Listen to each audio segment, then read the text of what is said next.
Hi, William. My name is Leanne. I've been on my journey out of Christianity for at least 5 years. I would currently classify myself as a Noahide. I would like to leave a question for Rabbi Tovia Singer. My question is: Is the true is the true truth that the Catholic Church formed Islam and trained Mohammad as a way of deceiving people? I've seen a few YouTube videos claiming this and want to know if there is any fact behind it. Thank you, Leanne. Leanne is a great question. Rabbi, you feel like tackling this one? It's one of the crazier ideas. And I just would say to you that whoever staked out such a claim, make sure never to study anything that person teaches, because there's nothing could be more ridiculous. Islam is the Catholic Church's worst nightmare, because the most central text of the Islamic religion, the Quran, it rejects the fundamental tenets of Roman Catholic Church, of all of Christianity. For example, there's the Roman Catholic Church teaches fundamentally that Jesus was divine. He was the second person of a triune Godhead.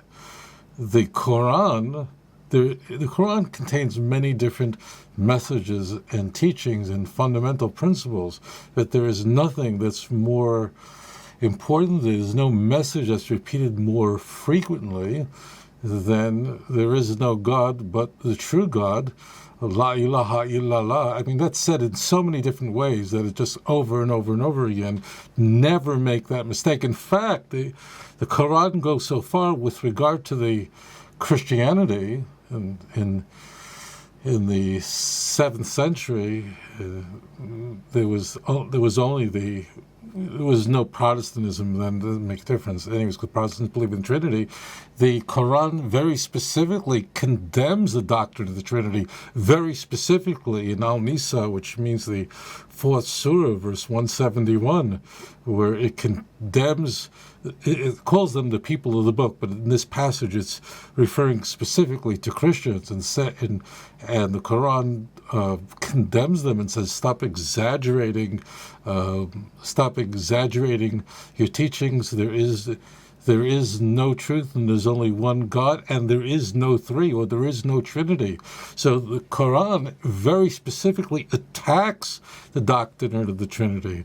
The Quran, it's actually all over, but in the 4th surah, in the 5th surah, 19th surah, everywhere, it specifically says, do not teach and do not believe that the Messiah is God or the Son of God.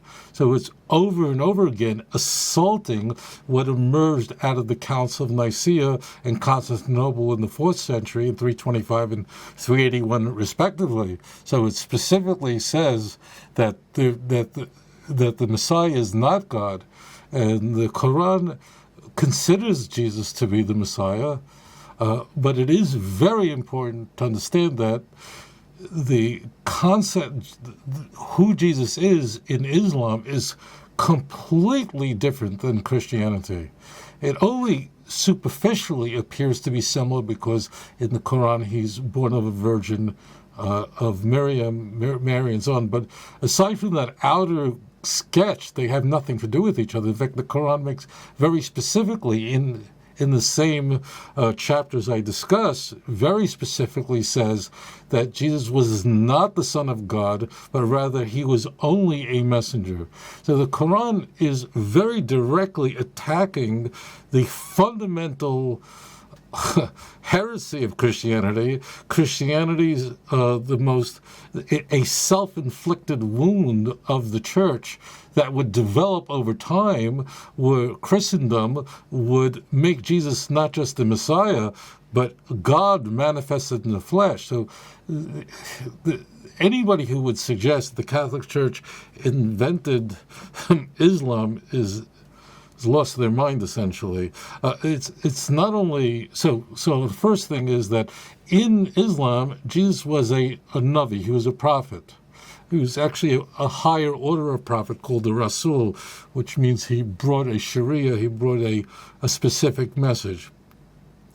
but he was in no way divine, no way worthy of worship, and his message essentially is for Jews to keep the Torah, to be faithful to the teachings of Moses. That's what Muslims teach. So it has nothing at all to do with the Roman Catholic Church, and opposes the Roman Catholic Church, because in the central to Christianity, and now we can sort of wind the clock back further, and that is what we find in all but one of the four Gospels, in Matthew, Mark, and John, and certainly in all of Paul's letters, the notion that Jesus died for the sins of mankind, that the centerpiece of Christianity is that that Jesus was crucified and died for the sins of the world. And if you believe in him, you're saved. And if you don't believe in him, you're damned. You're going to hell, and there's no hope for you. It says it openly in Mark 16. It says all over the Christian Bible that there is no salvation outside of the cross, and anybody who attends any Christian service, unless it's some Unitarian Universalist church, you're going to hear that from the minute you walk in to the minute you leave, and that is that Jesus died for the sins of mankind, and if you believe in him, you're washed in the blood of the Lamb. And if you don't know what I'm talking about, that means you grew up in Borough Park, Brooklyn, in a Jewish neighborhood. That's the core tenet. In Islam, this is complete nonsense and heresy. In fact, in the same surah, in Surah Al-Nisa, but just a little bit back in chapter 4, but verse 157, the Quran is very clear that Jesus was never even crucified.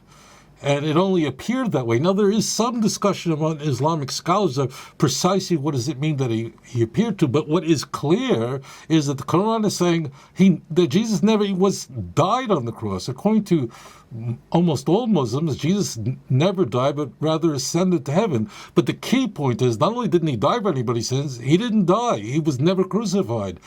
Now, that takes the whole Christian Bible and throws it in the garbage.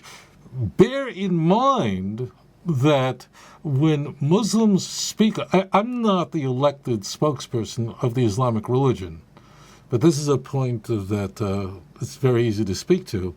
The centerpiece of all of Christianity is the cross, Romans chapter 1. I mean, that's everything. In Islam, not only didn't Jesus die, but nobody could die for anybody's sins, and the only way that someone could be forgiven is by repenting, by turning back to God, confessing their sin, and then through God's mercy, in fact, one of the names of God that's very prominent in the Quran is God is called the Rahman, which also is in Judaism, that through God's mercy, a Muslim hopes to be forgiven for their sins.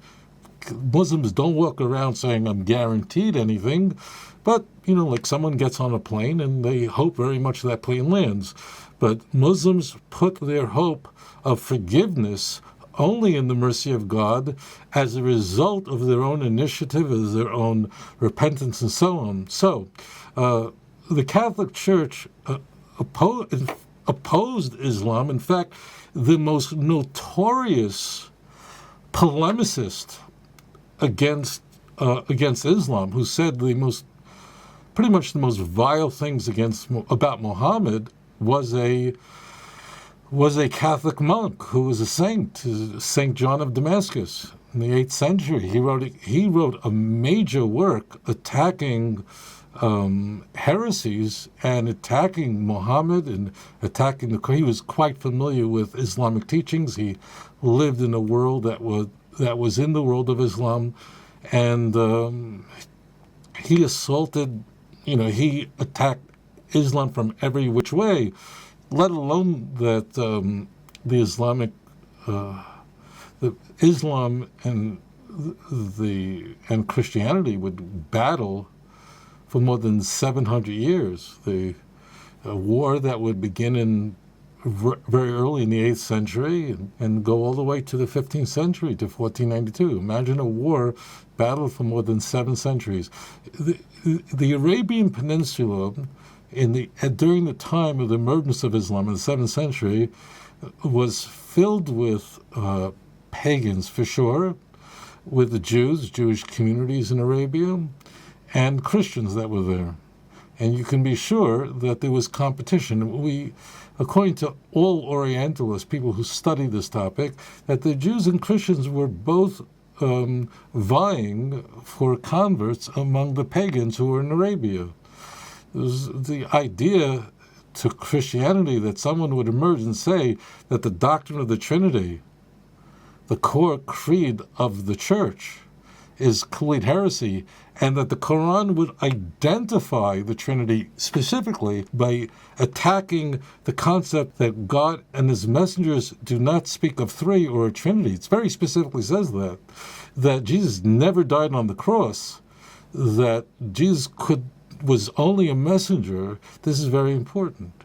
I'll just say this, and I don't think any Muslim will be angry at me for saying this, but I'm not going to. I think it's when I hear sometimes Muslims even use the term Jesus Christ, I would.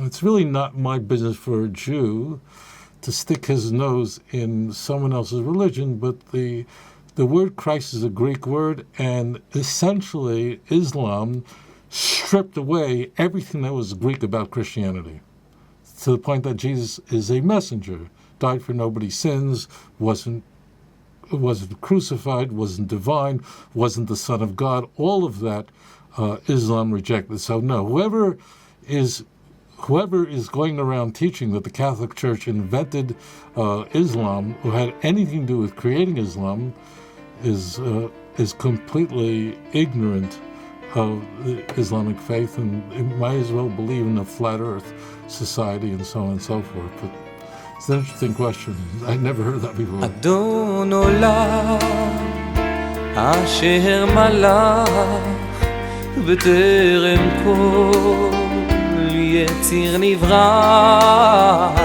ועת נעשה בחפצו כל אזי מלך שמו נקרא ואחרי ככלות הכל לבדו ימלוך נורא והוא היה